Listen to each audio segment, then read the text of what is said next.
الله يا الله الله الله الله يا الله الله الله الله يا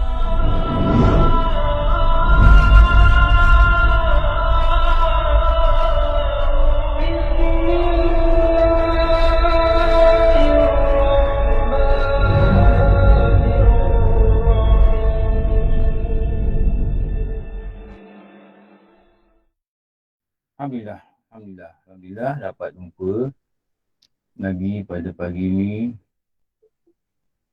Allah Ta'ala yang izinkan kita jumpa dengan rahmat dia, dengan kasih sayang dia, dengan belas kasihan dia, dengan rahim dia, dia letakkan kita ni dalam majlis ilmu. Kadang-kadang kalau dia tak nak bagi kita datang, dia lupakan kita. Kadang dia sibuk dengan kita.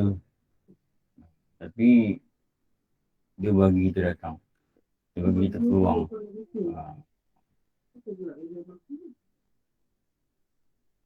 Kenapa? Jadi sama 5 kilo. Sama apa? Sama 5 kilo. 5 Pulak keluarkan tu. Masuk tadi.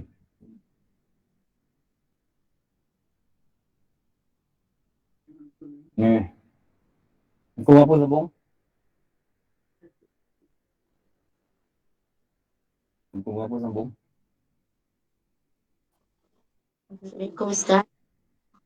80. Surat 80 dan tersebut. Nah, perenggan akhir. Dan Okey. tersebut. Dan 80. Dan tersebut khabar. Dan tersebut pula dalam khabar. 80. Dalam khabarnya lain, apabila berhimpun segala makhluk pada hari kiamat dan Allah Ta'ala berfirman, hendaklah keluar jumlah orang yang tiada berdosa. Maka keluar ia, tiada keluar ia, melainkan Yahya ibnu Zakaria, salawatullah alaihima, dan Nabi kita Muhammad SAW. Saya tak ingat Yahya ibnu Zakaria ni. Yahya ibnu Zakaria ni kalau ikutnya Nabi lah. Nabi Yahya. Dan Nabi Muhammad SAW. Dan segala anak-anak orang Islam. Sama ada dia ni mati belum balik. Atau dia ni mati kecil. Mati kecil lah. Kecil belum balik atau mati dalam perut. Hai Tuhan, bahawa sungguhnya Engkau telah mengambil akan segala nyawa dan telah Engkau hukumkan, maknanya hukumkan ni maknanya tetapkan, tentukan atas kami akan mati sebelum lagi kami melihatnya akan kedua ibu bapa kami. Ini jenis orang mati dalam perut. 4 bulan, 5 bulan meninggal. Maknanya dia tak dapat tengok lagi mak bapak dia.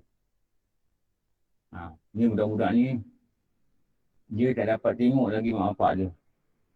Dan telah memandang kami akan ibu bapa kami.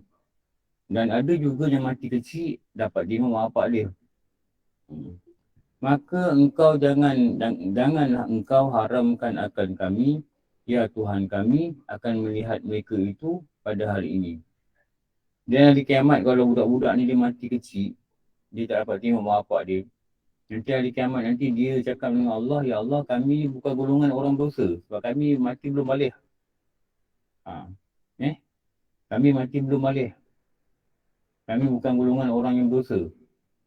Maka dia kata, hari ni kami nak tengok mak bapak kami. Hari ni kena nak jumpa mak bapak kami. Mohonlah ya Allah, jangan kau haramkan.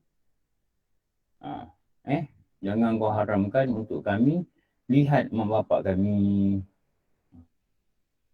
Maka firman Allah Ta'ala, tuntutlah oleh kamu akan segala bapa kamu dan ibu kamu dan masukkan oleh kamu ke dalam syurga.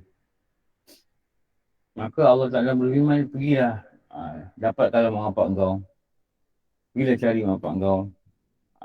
Malaikat cari mak bapak dia dan dia masuk dalam syurga. Tu kelebihan orang kahwin tu. Kalau dia ada anak mati, tapi dengan syarat dia kena sabar.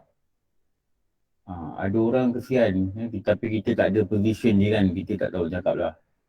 Ada orang anak mati sedih sampai dia mati. Sedih sampai baru pada dia macam menderita lah. Menderita. Kalau dia menderita begitu, dia tak dapat apa yang patut dia dapat pada kiamat ni. Kenapa dia atau dia marah, dia rasa tak patut Allah matikan anak dia. Itu juga tak boleh.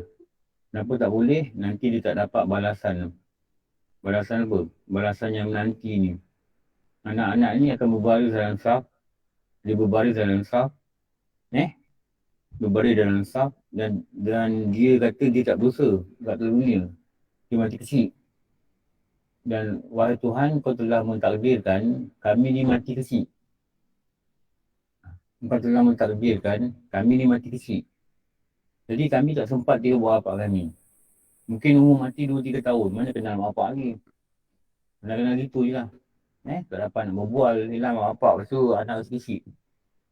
Dan mak bapak dia bila ditakdirkan anak dia mati, mak bapak dia berada dalam keadaan sabar. Nanti hari kiamat nanti budak-budak ni claim lah. Mana mak bapak aku? Tuhan aku dah jumpa. Dulu kat dunia aku tak dapat jumpa. Kau matikan kami. Jadi hari ni biarlah kami jumpa mak bapak kami.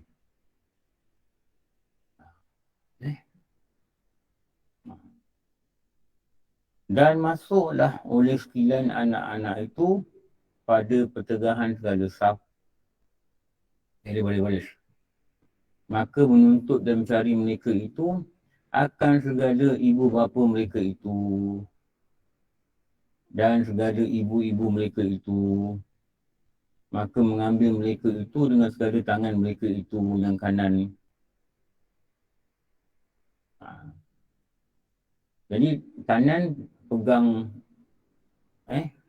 kanan, satu kanan. Yang segala tangan bapa-bapa mereka. Dan dengan tangan mereka yang kiri mengambil tangan ibu bapa mereka. Maknanya dibayangkan, ulama bayangkan dia pegang macam ni lah. Ni tangan bapa dia, ni tangan mak dia. Jadi dia pegang macam ni. Dia pegang macam ni, dia bawa masuk syurga. Untung orang anak meninggal kecil. Tapi dengan syarat dia kena sabar akan dia. Sabar akan dia. Bat, nak tanya Bat? Assalamualaikum Ustaz. Dalam Kalau gugur macam mana Ustaz? gugur mesti ada nyawa lah. Oh, kalau maknanya sebelum 4 bulan tu tak dikira lah kiranya. Tak ada kira lah. Oh, okey. Baik. Pada satu khilaf. Pada satu khilaf yang dikira. Tapi pada kebanyakan khilaf pendapat kata yang bernyawa. Yang berjauh. Sebab apa? Dia declare engkau matikan kami. Maknanya dia dah hidup. Dia dah hidup 4 bulan, 5 bulan, 6 bulan, 7, 8 bulan. Lepas tu dia mati. Dia kata kami tak dapat tengok mak bapak kami. Jadi dekat akhirat ni, ya Allah, jangan kau haramkan kami lagi untuk tengok mak bapak kami. Beri kami tengok mak bapak kami. Allah kata bukan beri je, kau pergi cari mak bapak kau dan kau bawa dia masuk syurga. Dan ulama ni kata tangan kanan pegang bapak, tangan kiri pegang mak. Ini. Jadi yang dapat ni mak bapak tau, bukan mak je. Walaupun mak tu yang melahirkan, mak bapak dapat. Pegang. Tu saya ingat arwah mak saya tu, anak dia meninggal 5 orang. Hairah, Harmizi, Hamzah, Husin, Haji Hassan lagi tu orang siapa?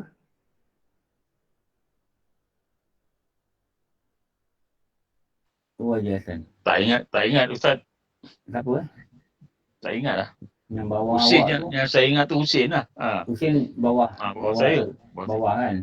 Ha. Lagi bawah tu Hamzah. Dia tu bawah lagi dia lah. tak ingat. Nama-nama dia tak ingat lah. Harmizi, seorang. Ni dulu arwah mak tu cakap nama dia ni. Arwah mak ni selalu cakap Husin. Sebab dia kata Husin ni dia ada mimpi berapa kali. Husin ni, mimpi datang kat dia. Dan dia pernah mimpi 5 anak dia datang kat dia. Pak Cu bawa. Pak Cu ni abah punya adik lah. Bawa. Dia kata Kak Som, Kak Com. Masalahnya Kalsom, Kak Som. Kadang panggil Kak Com. Kak Com, ni budak-budak dah besar. Dia mimpi. 5 datang, dah besar-besar. Muka macam ni ada, muka macam ni ada, muka macam ni ada. 5 orang. 5 orang meninggal kecil. Ada meninggal 3 bulan. Mak kata dulu ada meninggal 6 bulan. Begitulah. Dia kata yang meninggal 3 bulan ni tengah agah dia kata. Tengah agah. Tahu agah budak-budak kan. Tengah agah-agah. Diam. Tengah agah-agah diam mak kata. Lepas tu mak kata, kenapa budak ni? Meninggal. Tapi dulu-dulu kan. Dulu-dulu. Anak pun kat rumah ke jangan. Tak tahulah itu dulu-dulu cerita lah. Tengah agah gitu boleh meninggal. Tapi itulah. Nanti dia pegang tangan kanan, bapak dia pegang tangan kiri. Tapi syarat dia ada satu syarat. Nanti kita baca kat bawah. Ini setengah hadis. Ini setengah daripada hadis yang menunjukkan faedah yang hasil dengan sebab berkahwin tetapi dengan syarat. Ni syarat. Ni syarat ni kena ambil tahu ni. Syarat apa? Sabar atas kematian anaknya. Ni syarat ni yang kena penting ni. Kita kata sini syarat dipimpin syurga.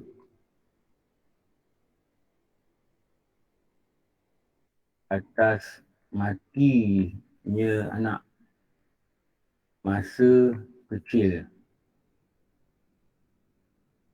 Bukan semua orang dapat syurga.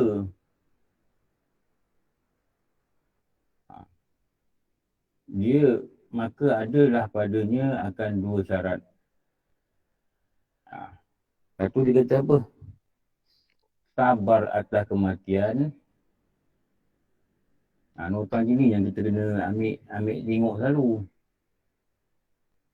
Syarat dia apa? Sabar atas kematian.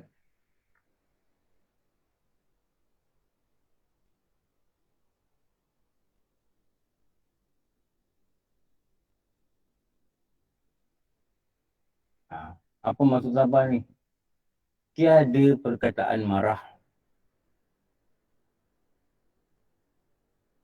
Tapi selalu orang tak marah lah. Orang kalau ada pun orang sedih lah. Sedih tu biasalah. Cuma jangan sedih melampau. Tiada perkataan marah. Ada orang anak dia meninggal, dia sibukkan diri dia lah dengan kerja-kerja fizikal. Macam apa ni? Yang kemar kebun ni. Tadi. Ada yang meninggal anak kemar kebun sampai clear kebun tu. Tu dulu lah. Dia kemas kebun dia sebab dia tak nak diri dia duduk diam. Nanti duduk diam dia fikir akan anak dia. Kesian ni.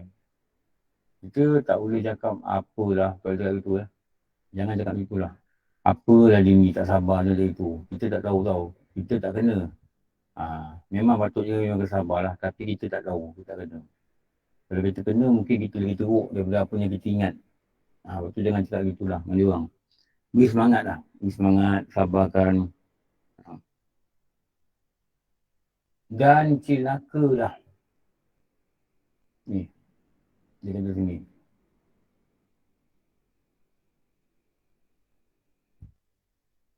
Ini satu ancaman. Ini satu ancaman kat sini. Ini ancaman.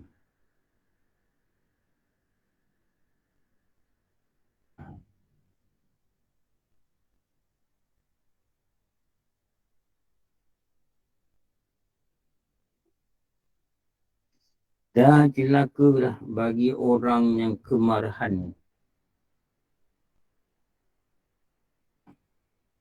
Ancaman ni bagi orang kemarahan.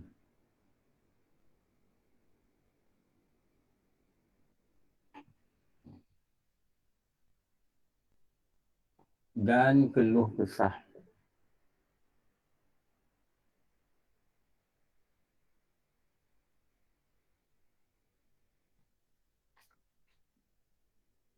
Dan buat perbuatan serta perkataan yang jadi derhaka ia pada Tuhan. Dia kata celaka ni, ancaman ni.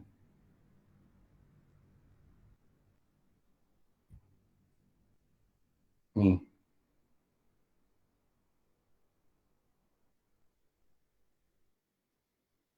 Celakalah. Di balik tu ada ancaman pula.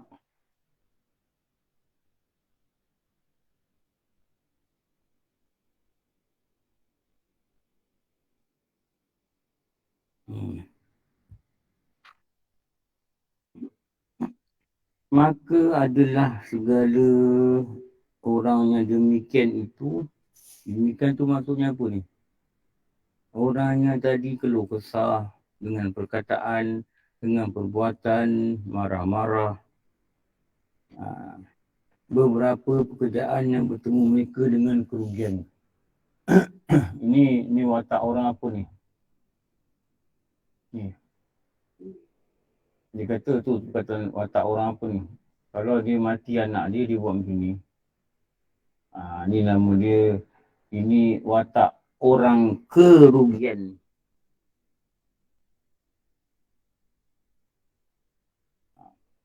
Jadi dia jadi orang kerugian. Dan nanti jadi kesalahan di akhirat. Apa ni orang ni yang tak sabar ni, orang tak sabar ni. Kalau ni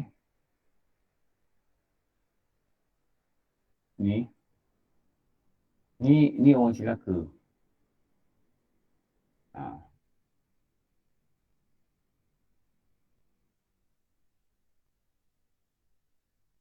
Salah ni, sekejap.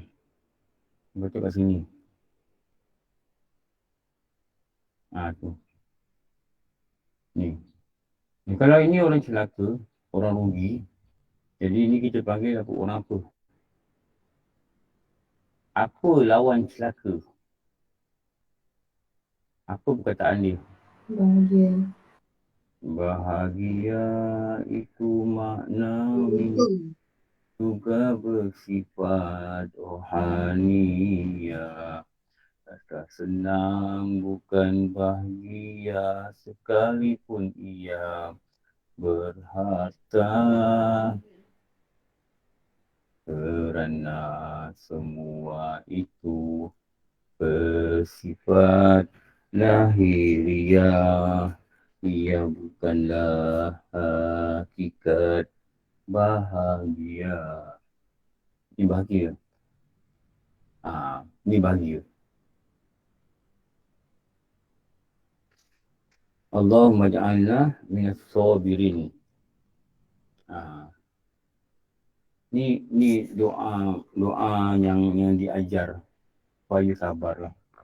Mudah-mudahan kita jadi orang sabar ya. Jadi ulama ni dia ajar satu doa dalam kitab ni.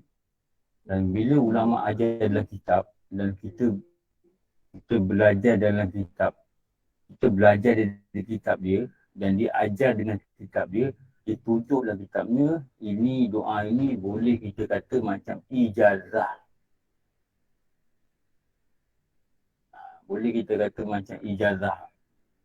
Ini doa memohon jadi orang yang sabar. Jadi kita bacalah doa ni, kita dah belajar dengan kitab. Kita dah ambil buru kitab ni. Baca je doa ni. Bukan susah. Ya Tuhanku, jadikan oleh kamu akan kami daripada orang-orang sabar akan mereka. Atau kita guna perkataan yang lebih mudah lah. Apa dia, ya Allah, jadikanlah kami ini di kalangan Orang sabar. Sabar. Pun boleh Sabar. juga. Pun boleh juga. Ni doa ni.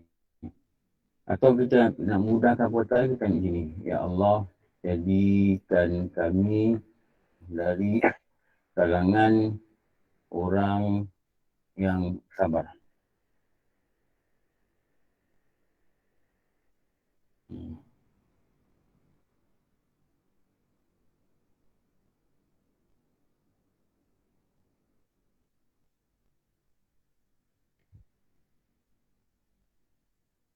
Ni doa ni. Kalau tak sabar rugi lah. Dia lah anak meninggal. Sedih. Sedih dapat sedih memang sedih lah. Itu fitrah lah. Rasulullah tu anak dia meninggal, air mata dia mengalir. Sahabat nampak air mata dia mengalir. Rasulullah kata itu tanda rahmat. Orang yang meninggal ni air mata dia, anak dia mengalir. Mengalir dia apa? Tu tanda rahmat daripada Allah. Tapi tidak boleh dalam dikatakan berlebihan lah. Okey. Dua. Ni dua ni apa ni? Apa dua ni? Nombor dua ni apa ni? Ni dua. Faedah kedua. Dia ada berapa faedah? Dia ada berapa faedah tadi tak cakap ni?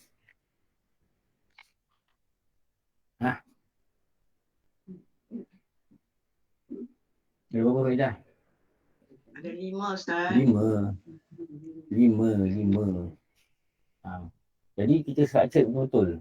Yang kita cerita tu dapat anak doakan, apa kebaikan anak, mak bapak dia dapat pahala.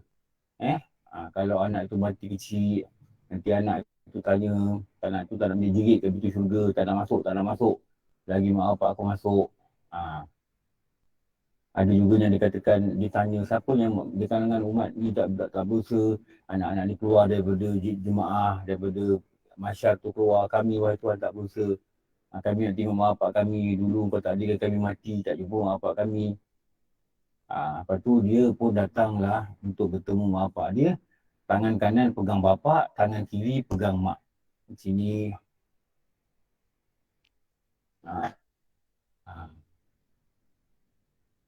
Tangan kanan pegang bapak, tangan kiri pegang mak. Dia beriring lah masuk surga. Itu faedah pertama lah. Dengan syarat mak bapak tu hendaklah dia berasa sabar, tidak ada perkataan marah dan tidak ada keluh kesah. Kalau tidak, dia akan menyesal dan kerugian. Kenapa? Dia ada can masuk syurga, tapi dia tak nak buat benda sabar tu, dia tak jadilah masuk syurga. Sebab apa? Sabar ni membawa manusia ke syurga. Syurga ni sabar. Antara orang yang masuk syurga tanpa hisap ni sabar. Lepas tu kalau diuji macam-macam hidup ni, dia tak ada cakap benda lain lah. Cakap sabar je. Cakap je, Allah kau nak bagi aku syurga dengan ni. Inilah tiket aku, wahai Tuhan. Aku amal tak banyak. Semayang 5 waktu, sunat pun buat sikit-sikit. Tapi kau nak bagi aku syurga, kau bagi aku ni. Ini tiket dia, ya Allah. Jadi aku nak ambil tiket ni masuk syurga. Dengan apa? Dengan sabar. Okey. Dengan sebab kahwin itu memecahkan akan syahwat. Apa maksud memecah syahwat? Syahwat ni maknanya tak terpendam dalam badan dia. Tak terpendam lah. Terpecah lah dia. Terlerai lah dia. Yang ini menghilangkan akan syahwat kepada perempuan. Yang membimbangkan hatinya daripada hadir dalam ibadat. Ini kalau kahwin ni, ulama' kata dia lebih tenang ibadah. Kenapa? Syahwat dia yang berkendak pada perempuan itu ada tempat untuk dia menyalurkan dengan cara yang halal. Kalau tidak tu yang dikatakan hati dia tidak tenang. Takut hadir rasa kendak pada perempuan ni dalam semayang dia. Dan lagi terpelihara daripada syaitan. Syaitan nak rasuk dia, nak cakap dia pada benda-benda berzina ni. Memang syaitan akan rasuk, tapi dia ada tempat dia untuk melepaskan syahwat dia.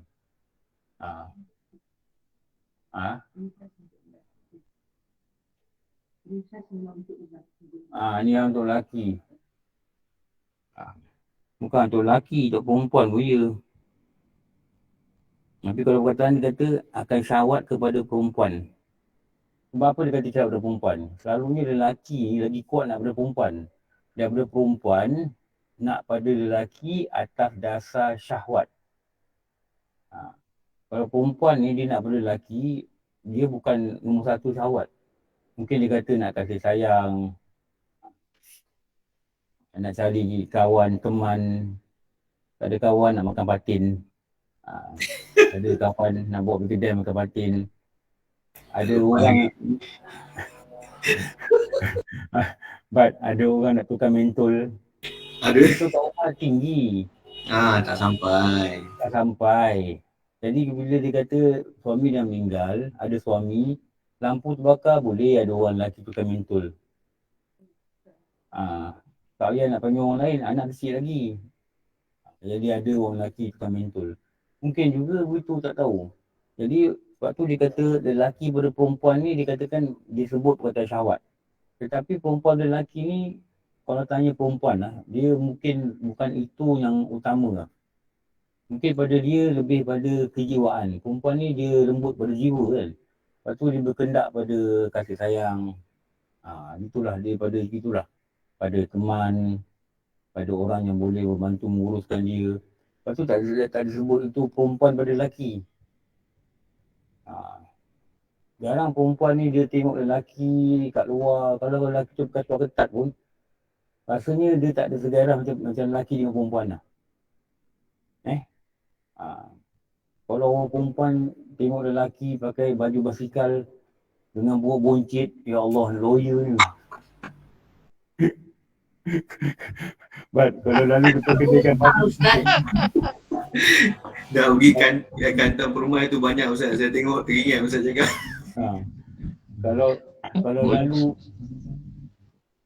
Kalau lalu depan dengan kedai ikan patin, basikal tu lalu dengan orang itu, tak jadi makan ikan patin.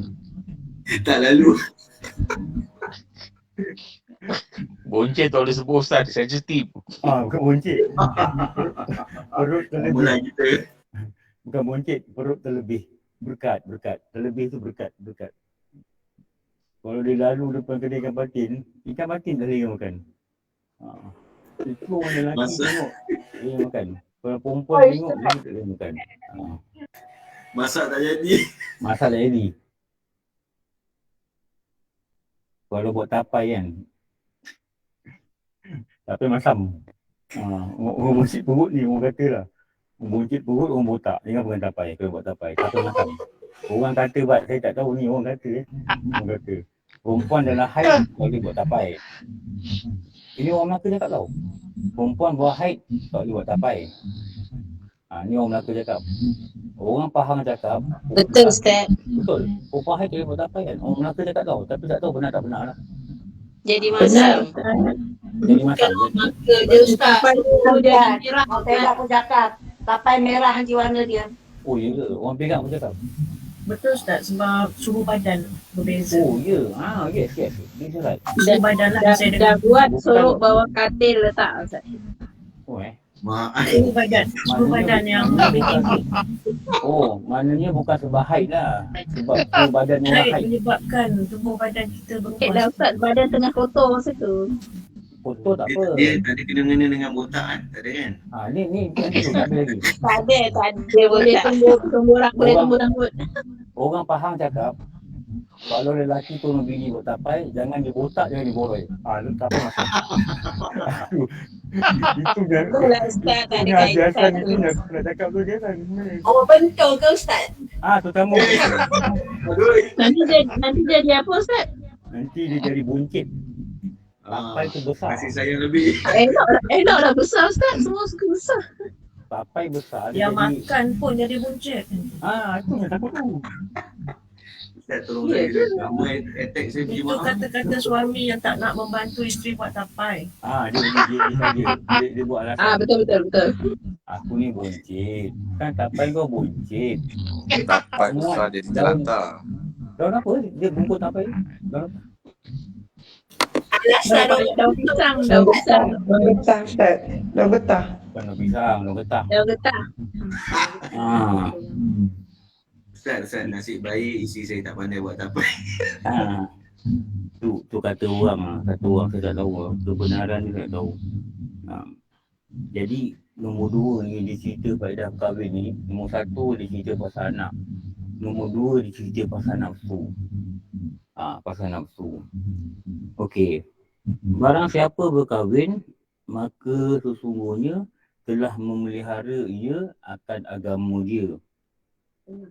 Setengah daripada agama dia. Maka hendaklah ia takut pada Allah pada setengah agama dia yang lain. Jadi dalam bab ni dia cerita macam ni tau. Dia cerita macam ni. Okay, kalau saya nak cerita dia gini. Ni. Kesempurnaan agama. Dia kata gini. Maknanya dia bagi dua ke? Dia bagi dua. Gini lah. Tengah kesempurnaan agama ini dikatakan berkahwin. Ini berkahwin. Berkahwin. Tu saya syorkan kalau dalam grup ni ada duda-duda kan. Kalau boleh kahwin, kahwinlah. Kalau boleh kahwin lah Kalau tak boleh kahwin, tak payahlah.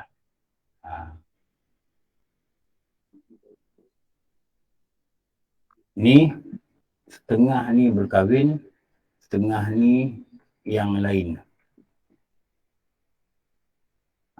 Setengah, separuh, sebahagian. Jadi dengan dua ni dia jadi dikatakan kesempurnaan. Kesempurnaan agama. Dia bagi dua.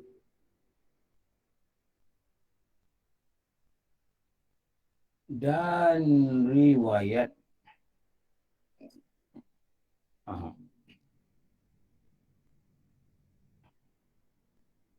ada orang lelaki jumpa saya. Dia dah cerai lah. Dia kata tu hari ada ustaz jumpa dia. Ustaz dia kata, ustaz dia kenal isteri dia. Ustaz dia kata, isteri apa khabar? Ustaz ni tak tahu, dia dah bercerai dah 6 bulan tu. Dia kata, saya dah bercerai ustaz ni saya. Ustaz ni pesan dia satu benda lah. Ustaz dia kata apa? Jangan kau mati dalam keadaan bujang. Dia kata gitulah. Kalau boleh cari pasangan. Dia kata. Kalau cari pasangan. Dia kata orang ibadah sunat yang orang kahwin dengan ibadah sunat orang tak kahwin ni pahala tak sama. Dia pesan tu je.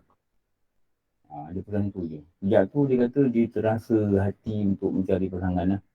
Dan dia dah kahwin sekarang lah. Dengan kahwin kali kedua. Mula dia kata dia tak nak kahwin. Tapi itulah, air dia terbuka juga pintu hati dia. Bahawa sesungguhnya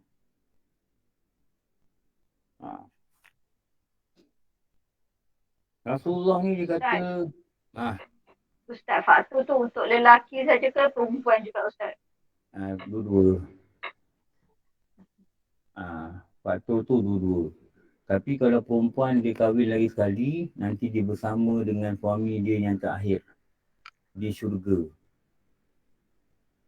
Di syurga. Dengan suami dia yang terakhir di syurga. Okey. Ustaz, dia tak boleh pilih ke Ustaz? Tak boleh pilih. Tak boleh pilih, dia tak nak yang kedua, dia nak yang pertama. Tak tahulah. Bukan antara yang terbaik ke, antara mana-mana? Tak, kita kata yang kedua.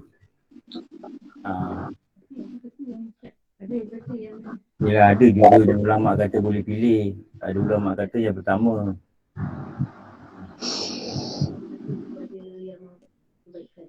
Yelah, tapi kalau dua suami, mesti yang masuk syurga lah. Ada pula ulama kata yang paling banyak buat jasa pada dia. Dia juga kata gitu. Tapi pada yang masyhur kata yang terakhir. Dalam syurga ni dia tak ada jealous tu. Tak ada jealous. Ustaz, kalau yang terakhir tu berkongsi macam mana Ustaz? Berapa? Kalau yang terakhir itu berkongsi suaminya, macam mana Ustaz? Berkongsi suami dia. Duduk ada tiga. Tak ada masalah. Dia dalam syurga ni dia tak ada jealous. Kita jangan ingat syurga dia macam ni. Macam mana Allah jadikan syurga ni, orang dalam syurga tak ada berak, tak ada kencing. Kan? Dan makanan itu jadi peluh yang wangi. Bila dia berpeluh, kita kata macam mana tak berak, tak kencing. Tu Allah jadikan orang lelaki masuk syurga ni umur dia 33 tahun. Bukan macam sekarang ni, lembik-lembik ni. Dan dia berwajah tampan. Ada rambut Ustaz, tak boroi. Tak ada dah, botak-botak tak ada dah. Kat sana tak ada benda nak tapai nak buat dah. Tak ada buat tapai dah. Ustaz, Ha. ya, kalau lelaki di syurga nanti, kalau dia isteri dia ramai, isteri yang mana semua tu? Yang ramai yang mana masuk syurga lah. Maknanya kalau isteri dia 4 orang, yang 4-4 tu masuk syurga, dengan 4-4 orang tu lah isteri dia. Nampak isteri dia lain, dia punya bidadari lain. Oh, tapi kalau perempuan seorang je lah ya, suami dia. Yang mana yang terakhir.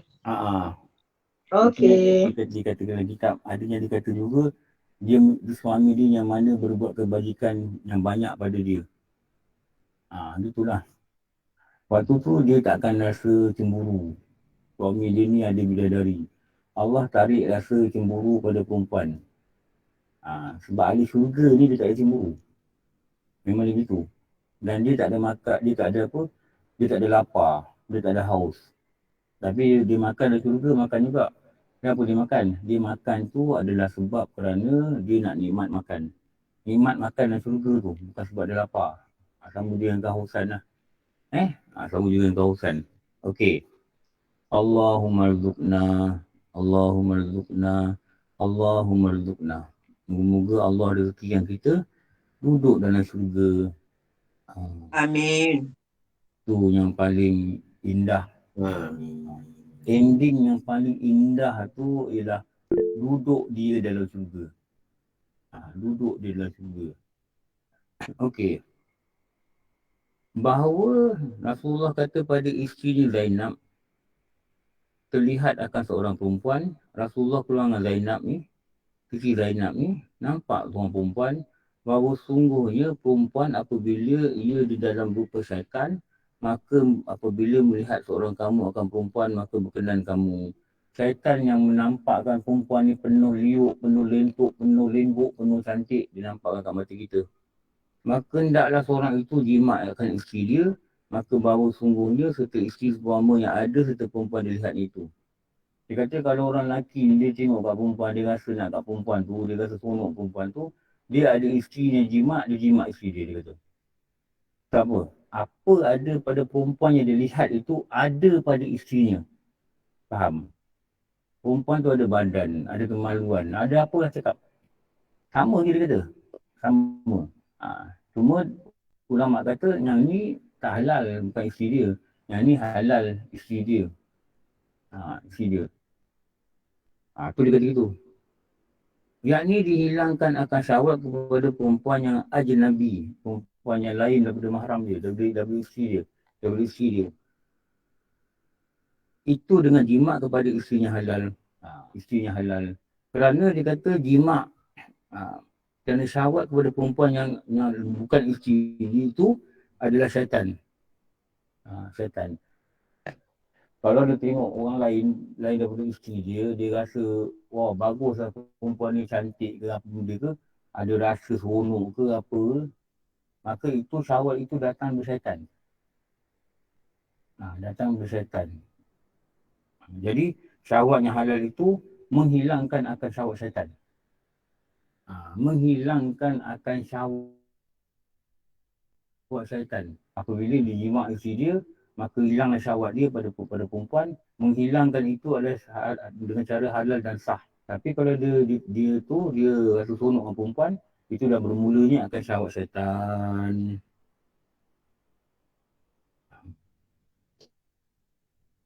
Okey. Muka 83. Dan kata Imam Al-Ghazali, Al-Ghazali ni dia hidup 400 Hijrah. Meninggal dia pada 500 Hijrah. Dihikayatkan, diceritakan daripada Sayyidina Abdullah bin Umar radhiyallahu anhuma. Anak kepada Umar Al-Khattab ini adalah ia daripada Zuhad, sahabat Nabi SAW, dan daripada ulama mereka itu. Ada di kalangan ni, ulama-ulama zaman sahabat ni, bahawa sesungguhnya adalah ia berbuka puasa dengan jima' dahulu. Daripada makan makanan dan terkadang menyimak ia akan isteri dahulu daripada sembahyang maghrib. Ada juga begitu. Dia makan, dia jimat isteri dulu. Lepas tu baru sembahyang maghrib. Maka mandi junub dan sembahyang kemudian daripada jimat. Makan, jimat, mandi, sembahyang maghrib.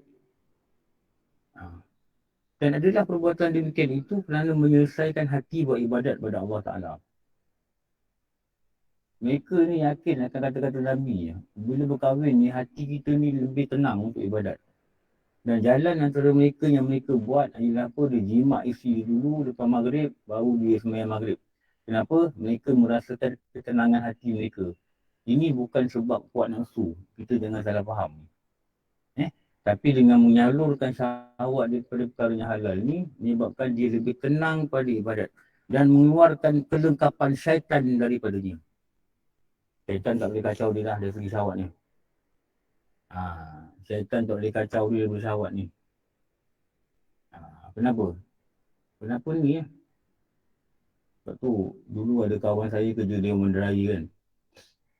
Ni cerita lama ni. Dia kata, bila dia orang buat rush tempat-tempat pelaturan ni, kebanyakan yang mereka tengok ni, kalau pelaturan murah-murah ni lah, kebanyakannya bangsa asing, dia kata. Bangsa asing. Dia dah kahwin, dia tinggalkan isteri dia lah kat negara dia kan. Jadi mereka melepaskan syahwat ni pada benda-benda haram ni lah. Benda haram ini lah. Ini yang takut ni. Yang takut ni. Kalau 5 tahun tak balik, 4 tahun tak balik, 1 tahun tak balik. Yang takut ini lah. Yang takut ni. Takut terlibat pada benda-benda yang nama zina ni lah. Nama zina ni. Maka dia cerita bagaimana kisah-kisah ulama' ni ada setengahnya begitu. Ada ulama' yang tak kahwin pun ada. Macam Imam Nawawi tak kahwin. Anak murid tanya, wahai tuan guru, kenapa tak kahwin? Aku tak ada masa nak kahwin. Aku sibuk dengan ilmunya. Sibuk dengan ilmu, dengan buku, dengan kitab. Itu ada pula kelebihan dia yang lain. Tapi tak ada masa nak fikir syahwat dia pada perempuan, tak ada masa. Dia tak fikir. Sibuknya dia. Itu memang betul-betul sibuk Imam Nawawi ni. Imam Nawawi.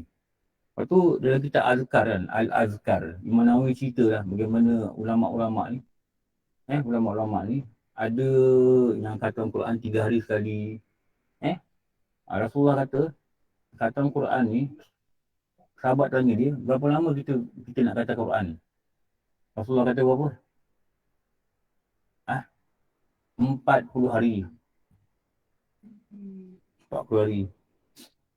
Kalau nak cepat sikit, dia katalah nak cepat lagi khatam. 30 hari. Hadis saya Ustaz ni. Hadis saya Ustaz. Hadis. Tak pernah jumpa. Nanti nak cari lah. Okay. Saya cuba cari, saya dengar kuliah Ustaz, tapi saya pun tak mencari hadis kat mana. Nanti saya tolong cari, insyaAllah. Tapi ada, dalam internet ada. Okay. Hadis khatam Quran 40 hari.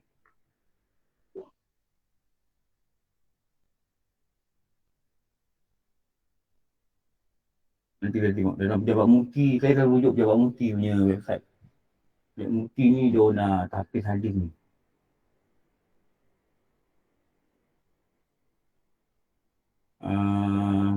Ada. Mat boleh buka internet ke? Tolong buka, tolong cari Ustaz. Nanti ada apa nanti saya share.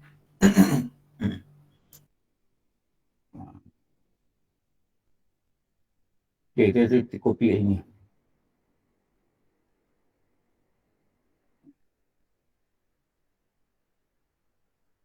Ni daripada Pejabat Mufti.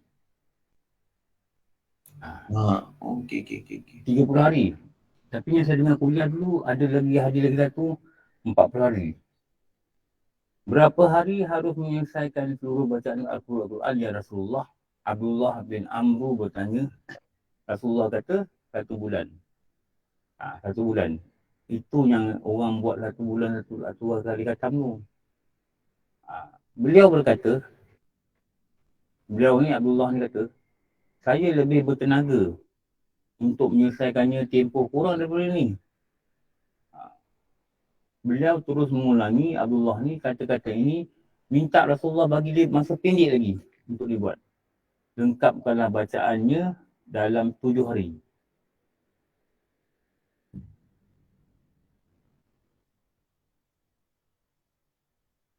Tujuh hari khatam. Saya cara jujur lah saya cakap Saya pernah khatam 7 hari ni sekali je. Saya cakap cara jujur lah. Dekat Mekah lah. Dekat Mekah. 10 hari adalah beberapa kali buat. Tapi 7 hari ni kat Mekah. Yang dapat 7 hari. Lengkapkanlah bacaannya dalam 7 hari. Dia kata lagi, saya lebih bertenaga untuk melengkapkan kurang daripada itu. Rasulullah kata apa? Mengakhiri bacaan Al-Quran dalam tempoh kurang daripada 3 hari. Barang siapa yang mengakhiri bacaan Al-Quran dalam tempoh kurang 3 hari, maka ia tidak akan mengerti. Dia tak ada ruang untuk ambil faham apa Quran cakap lah. Maknanya janganlah kurang daripada 3 hari. Jangan kurang daripada 3 hari. Dulu ada ustaz belajar kat Syria, dia kata, ada ulama kat Syria, dia khatam Quran, dia baca Quran 1 hari 10 juzuk.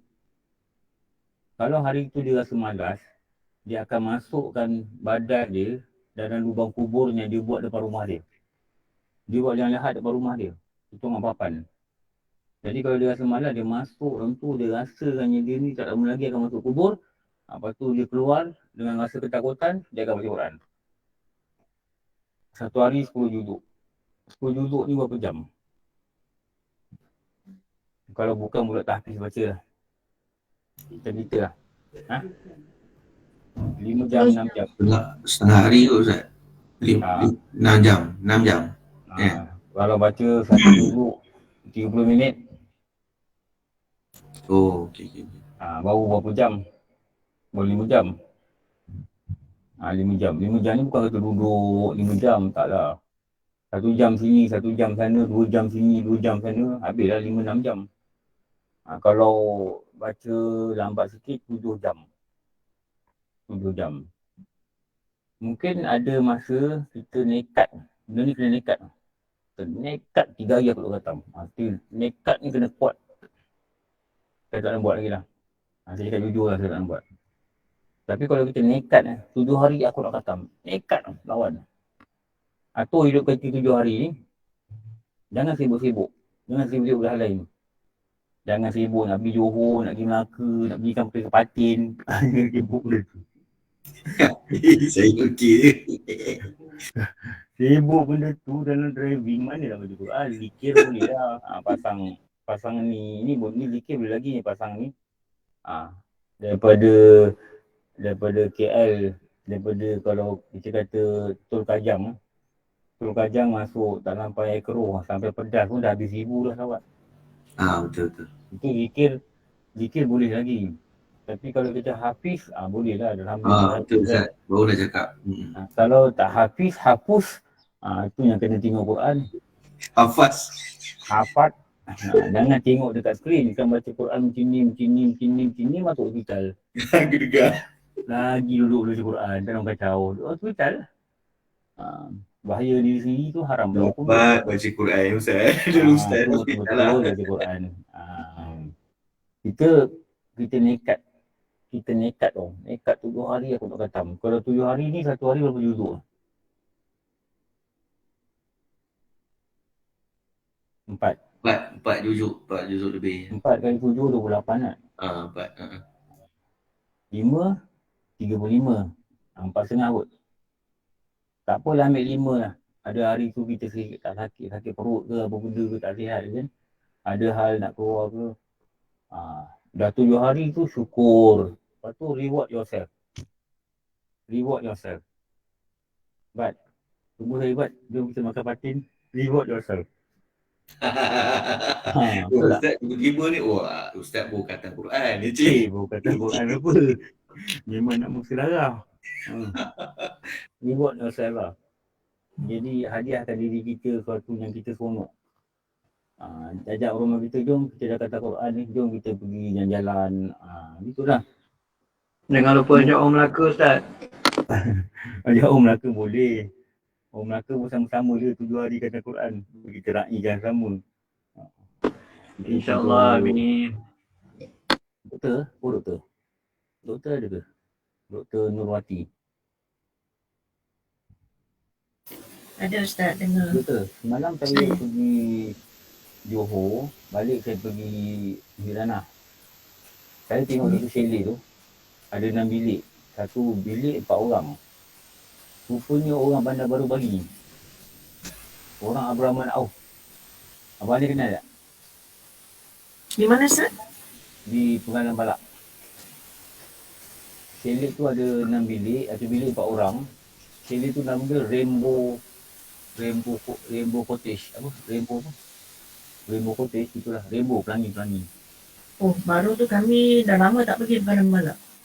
Saya masuk je. Dia nampak dia tengah kemas swimming pool tu.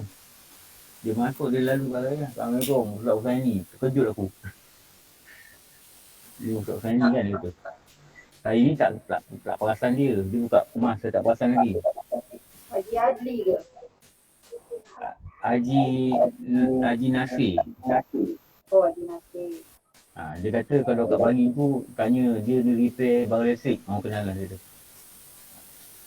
Saya ni, yelah kita tak kenal kan. Lepas tu saya salam dia, ni pelajar online ke? Saya tanya dia pelajar online. Dia kata apa pula ustaz online pula? Ustaz, Bandar Baru Bangi, Surah Abrahman Auf, kuliah subuh.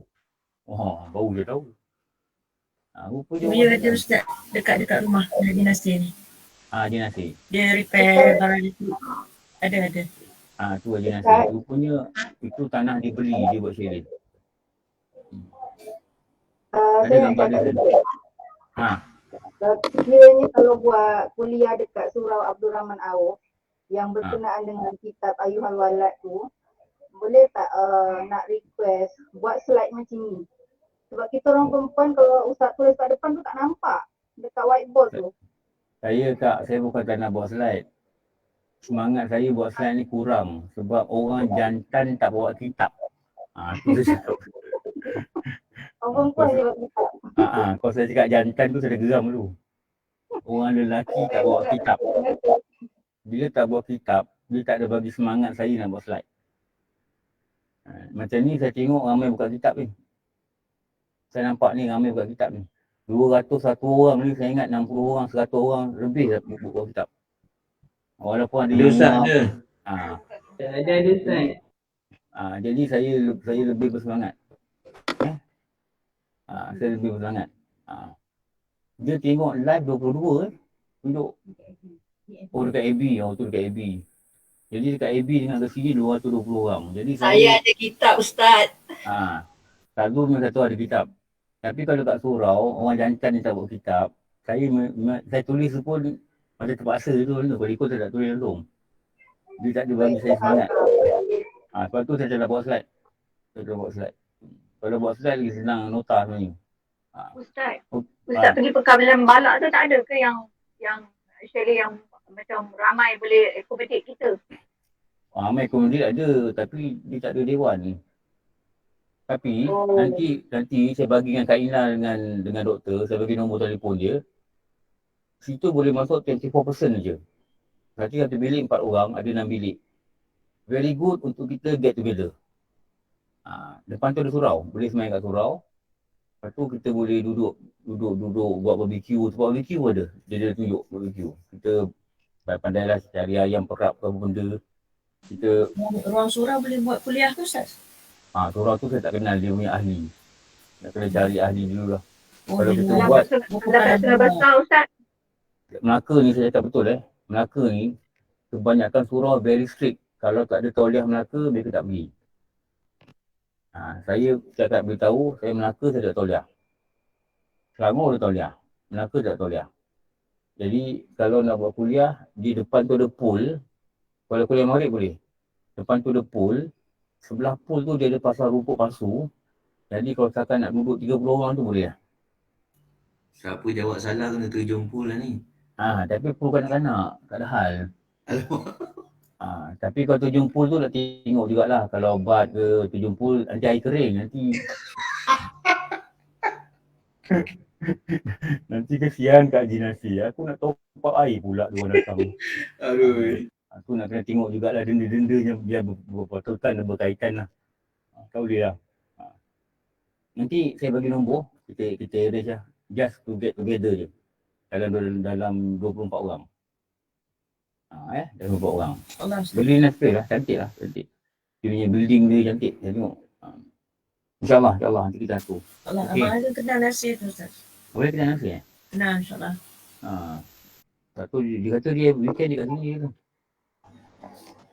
Dia pandai repair barang-barang elektrik yang rosak tu Ustaz. Dia memang orang elektrik. Community kita repair.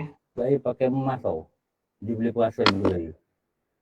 Mungkin dia nampak janggut saya terkeluar kot. Janggut putih. Perasan muka saya. Okey. Junaid Al-Baghdadi berkata, habiskan permengan ni. Aku berkendak pada jimat itu. Junaid Al-Baghdadi ni ahli tasawuf. Syekh. Syekh Junaid. Kita kalau menghormati guru ni, guru-gurunya hebat ni, kita kata Imam Ghazali. Jangan sebut Ghazali. Jangan sebut Ghazali berkata. Itu bukan kawan kita. Itu imam. Itu ulamanya hebat. Kalau kita kata Syekh Junaid, kita kata Syekh. Imam Syafi'i, kita kata gitu. Jangan kata Syafi'i berkata. Ingat Syafi'i tu kawan kau, kata Syafi'i. Imam Syafi'i. Imam Bukhari. Imam Tirmizi. Kenapa? Mereka ni imam. Mereka ni pemimpin masyarakat, ulama'. Syekh adalah Syekh Junaid Al-Baghdadi rahimahullah ta'ala berkata, aku berkendak pada jimat itu seperti aku berkendak kepada makan makanan. Amboi. Kalau laki cakap ini macam pengsan tu.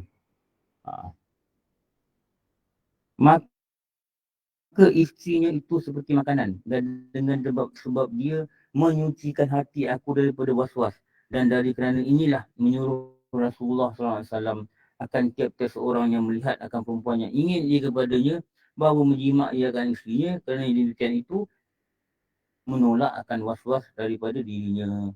Hanya kisah-kisah ulama' yang berkata secara terang-terang. Dia kata macam mana badan dia perlu makan, begitulah batin dia perlu berjimak. Lepas tu ulama' sini kalau isteri dia mati lagi, 2-3 hari dia kahwin. Orang kata kubur bini merah lagi, merah tak merah. Mereka memang gitu. Lepas tu kalau dengar mereka ni kahwin ke lepas bini mati, kita jangan cakap apa-apa lah. Jangan cakap apa-apa. Terutama orang-orang macam bangsa-bangsa Arab, Bengali. Yang orang kata dia makanan itu menyebabkan nafsu dia ni. Orang Melayu tak ada. Orang Melayu rasa tak macam ni. Orang Melayu tak macam ni. Dia orang bangsa-bangsa macam berani lah. Mereka ni memang nafsu dia kuat. Kalau Melayu ni rasanya tidak kot. Okey. Lepas tu sambung nanti. Dia cerita apa tau? Kahwin lagi ramai lagi bagus. Cerita bab ni. Bab mesti datang ni. Guarantee datang ni bab ni. Hari Rabu buat. Kalau meeting cancel nak dengar cerita. Allah. Ada cancel. Ada meeting saya tolak tu. Amboi. Wah, jom betul. Ustaz sebelum ni Ustaz nak kopi. Ni tadi dah kan? Ni dah. Yang sebelum. Ini bawah ni tak ada apa-apa kaitan tambahan nota.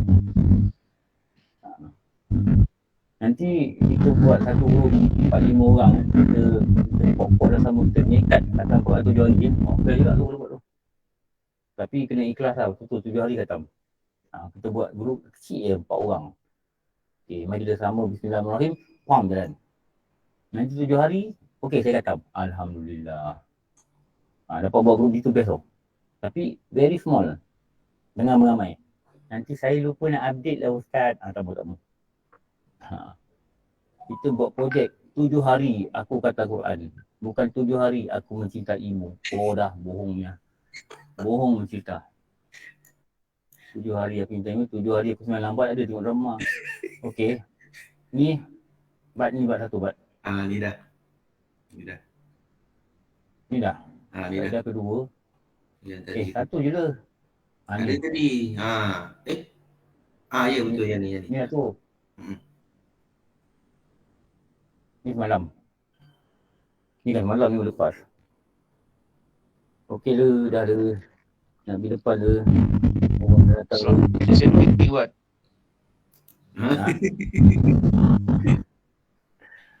Nanti hari Rabu datang ni, kita siapa kami ramai lagi bagus ni. Oh ni best ni cerita ni. Mesti orang lelaki ramai.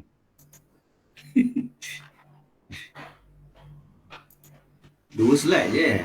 Dua je lah ya. Dua slide. Tapi nanti hari Rabu ni cerita kahwin ramai banyak slide buat. Banyak slide. Banyak. Mesti orang lelaki ramai ikut ni. Kahwin ramai ni perempuan yang terseksa nanti. Terteksa nanti. Mesti ramai perempuan tak ikut kelas. Nanti buat tengok hari ni 220 orang tau. Campur MB. Nanti buat tengok hari Rabu. Berapa ramai perempuan tak ada. Lagi ramai Ustaz. Oh lagi ramai. Ada 400 lebih ni. Saya ulang Ustaz. Hari Rabu insyaAllah lah. Hari Rabu perempuan dekat Tamil. Dekat Tamil semua perempuan. Lelaki je tak. Okay, yang bergurau kita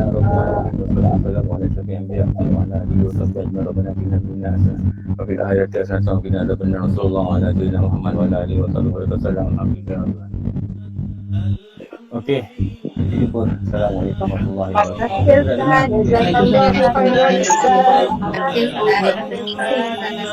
Alhamdulillah, alhamdulillah, alhamdulillah, alhamdulillah, alhamdulillah, alhamdulillah, alhamdulillah, alhamdulillah, alhamdulillah, alhamdulillah, alhamdulillah, alhamdulillah, alhamdulillah, alhamdulillah, alhamdulillah, alhamdulillah, alhamdulillah.